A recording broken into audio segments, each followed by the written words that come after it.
Alright, so we're about to begin the carb removal. Now what I'm doing differently to the video is I'm actually not going to drain the fuel out of the bike. The reason I'm not going to do this is because I've already done that before. I've actually had rust inside my gas tank and I had to take the gas tank off. That's a whole nother video, but to do that you basically got to remove the back wheel and pull it out that way after you remove some of this top area. So just for the sake of time and my sanity, I'm going to leave the gas in there, but I do have the gas switched off. First thing I've got to do is drain some of the excess fuel out, which is done through this screw right there. There's one on each carb. There's one there, and then of course on the other side of the bike. To do this, I was going to use my big screwdriver, but I'm actually going to have to use a smaller one because the angle just isn't quite right there. So let me go get a small screwdriver, remove that. Got the rag under there just to catch some of the excess fuel. I'll drain the fuel and then we'll go to the next step. Got the smallest screwdriver possible, which is, you can see how small it is, and you can just see, can't even get a good angle on that to get the fuel out. So I'm actually just going to leave the fuel in there. We'll see what happens. The next step is actually got to loosen this choke cable that runs right along here on the right hand side of the bike. Do that by loosening this screw and then just pulling the little connection out there, just loosen it off to get that out. So we'll do that. See, we got the choke cable free. Important to try and get it out of this little deal there, that little knob on the end. Let's move on to the next step. The next step is actually to take the air filter out of here, which I've actually already previously done. This is a 79, so it actually has the two screw holes there. You also notice it does have the arrow there showing that goes towards the front of the bike, but take that off and then remove your air filter. And then grab a 10mm socket wrench and get rid of those two bolts down there. Pull those out. After you remove those bolts, then get on down on the underside here, and there's two hoses down here, and just give those a tug, and they will just come off as easy as that. And then what you want to do is get back up here and actually remove this air box out of here just by pulling it up and kind of twisting it around a little bit. One thing I've run into is trying to get this air box out. You can see it's almost there, but it's really tight, so do expect that. Last time I took the air box out, I actually ended up having the whole top shelter off when I was working on my gas tank, and it was a lot easier going the other way. So I'm going to keep working at it and just try and figure out exactly how to get it out just like it does in the video. You can see I actually got the air tank out there, and the way I did it was making sure, you got to make sure that your fuse box gets out of the way. That'll definitely stop it. Also what I did was just remove this rubber seal a little bit just to give it that extra little bit of clearance, and it came out quite easy. So on to the next step. Next, what we got to do is with the air cutoff valve down here, we got to take these screws, these outer screws, these two over here, just take those off and just push the air cutoff valve out of the way. I got those screws out of there, so the air cutoff valve is released and pushed to the back. I just like to note, this is the way I do it with my system. Is actually I get the top of my lid for my container here is I put my screws in order of the way I take them out.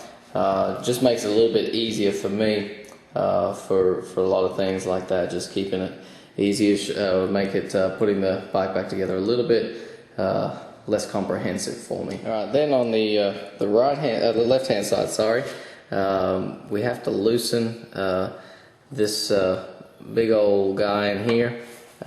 Just get your spanner and loosen that off, and then wind this all the way up as far as we go. That'll just loosen that up, make it easier to get the carbs off. This step mainly because that's just annoying me, just trying to get that off. It's a little too hard, so I'm going to skip it and see if that affects the way this all works out. I've got another crazy nut to try and work with, and it's getting this one off off there, loosening that up so we can get this cable off the bell crank. So I'm going to loosen that and see if I can get that off. It's crazy angle from all sides, so we'll see what we can do. That came off fairly easy with a 10mm spanner, and used a screwdriver just to kind of ease my fingers a little bit and get that off. Now to the other side for the push cable. So we'll do that side over here and get this cable loose over here. Fairly easy process. Just like to point out the push cable here actually goes to the bottom little hole, and the pull cable goes on the top one. Alrighty, on to the next step. The push cable has actually got this looking end here, whereas the pull cable has this part further up in here. What we're going to do is down here at the fuel pump, what we're going to do is just remove this line here, this clamp. I'm going to put a little towel underneath just in case we get some fuel come out. Once I do that, then I'm going to loosen these bolts on all 4. There, 2 here and 2 on the other side. Alright, those will come out on all the sides now. Those, but make sure you're careful with those. You don't want to strip those off. But you notice now that this is all getting loose in here. Next, we're going to there's some hose clamps, one here and then one over here. We're going to loosen those as much as we can till it's flush, because what we're going to do is twist those to the opposite direction, 180, just so it'll make it coming out a little bit easier. So let's loosen the clamps on this side to get those loose. So everything should be free now, should slide out nice and easy. Be nice and careful when you do it. I put this cloth down just so I don't scrape the side there. Randakks suggest putting duct tape on there just so you don't scrape up your covers there, but we'll see how this goes. As you can see, I got it out and have it sitting in my container here. A couple of things, just make sure that you don't catch it on the wires as you go through, and you can see the piping running through here. If you angle it to the right hand side, it slides out fairly easy, but the big thing is just be careful. For me personally, just inspecting the covers here, the cylinder head vacuum covers, this one I replaced just a little short while ago, knowing that because it was all busted out. I've got the old one here, as you can see, all the way through it, but notice that this one here has got some movement to it, which I'm pretty sure is not good, so I'm going to end up having to replace that or get that fixed. A dirty cylinder here. Just one thing to note, when I was taking them off, the little O-ring there, it was broken. It was kind of dangling inside there precariously. So let's just make sure you got all the pieces, the O-rings. The same thing happened on the other side there. So just be careful of that. Alright, on to the next step. We need to clean up the outside here. So I'm actually going to use B33 engine degreaser, just because that's what I had, and it seems to work pretty well. So we're just going to spray the outside of these real liberally, turn it over, clean up all that air. Then we're going to take it outside. I'm actually going to spray it down with this water jet. It has 2 different nozzles. It's got the pinpoint one, and it also has this wider mouth one. I'm going to use that just to kind of blast all that dirt off, and then we'll bring it inside, and we'll go from there. What has happened was, because I didn't take that gas out, I've now got gas at the bottom of my container here. The other thing, what I'm going to do is, even though it wasn't suggested yet by Randakks, I'm actually going to take this off and put it to the side, just so I don't get that all messed up, because that is a rubbery part. Just want to kind of stay away from that. Done the engine cleaner, taken them outside, hosed them down. You can see they're a lot cleaner than they were, but now we're going to get some brake cleaner, spray that on there, take them outside, hose them down again, bring them back in, and then we'll start disassembly. See, I started disassembly, just taking the covers off, making sure that I keep them 1, 2, 3, 4. Make sure I keep them in the corresponding container here. Next we're going to take these hoses off. These hoses look pretty good, so hopefully I get to keep those and don't have to replace those. And then once we do that, we'll go on to the next step. Now what I'm going to do, just for my own sanity, is on the right hand side here, get my marker, and I'm just going to put the little mark there, and that's just going to remind me that that is number 1. Alright, just so I can keep things straight. The next thing what we're going to do is going to take out the little jets out of inside of there, and on these ones. Take out this kidney shaped plate. Took me forever to figure out what Randakks was talking about, but take this little screw out. There's a little kidney shaped plate under there. One of these little pieces here actually he provides you a new part to replace that, and then take out these little 2 here.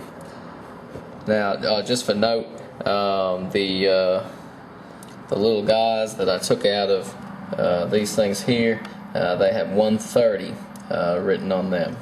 We've got I've taken these guys out. The inside one here was 60, had 60 written on the side. This outside one to the outside is 140. The middle hole, of course, is the screw hole. Now is taking this the needle out of this guy here, and just going to put that in there to clean, and why not throw that in there to get cleaned as well. I've also, if you notice, I've switched these around, so I got 3 at the front because I've flipped this guy over. We're going to take these brass screws out of the end here, which we were trying to get at before to release the fuel, and then we're going to unscrew those screws there to get these 4 bolts. Just for note, this float ball cover is different because it does have this little point here. This is my number 2, although Randakks has his labeled differently, so this is number 1. But then the next step, all these are just disgustingly dirty on the inside. Next we're going to take the main jets out. We're going to pull these out, and then we'll go to the next step. Main jets, just pull out. This one on the left towards the outside is 60. The inside one is 120. To take all these rubber plugs out, and then take the jets out of the outside of each of these guys here. So we run into the problem where these do not want to come out, and so they're actually just bending the metal. I guess they're so stuck in there. I've sprayed a little bit of brake cleaner, and they might need to just loosen them up a whole lot. Randakks recommends PB Blaster spraying down on all these just to loosen it all up. So that might be a job for tomorrow when the store's open. So right now, I'm just gonna leave it. I've bent these 2, so I'm probably gonna have to replace those, I imagine, and I've just left these 2 alone. And now using a nail, I've started poking out the pins here to the floats. If you notice, number 1 and 4 actually go to the right hand side, whereas these ones over here, sorry, that's 2 and 4, 1 and 3 both go to the inside. I guess that doesn't make a whole lot of difference which way, as long as when you're getting them out you're careful. But what we're going to do is pull those out, and then we're going to pick these up and get this little guy just off here. This hose off, screw to get off the float seat retainer. All 4. Be careful to not distort this seat. We're going to pull all these 4 seats out. These out of here, and these have these little screen on there. So probably just going to need to clean those out as well. They look to be in pretty good condition.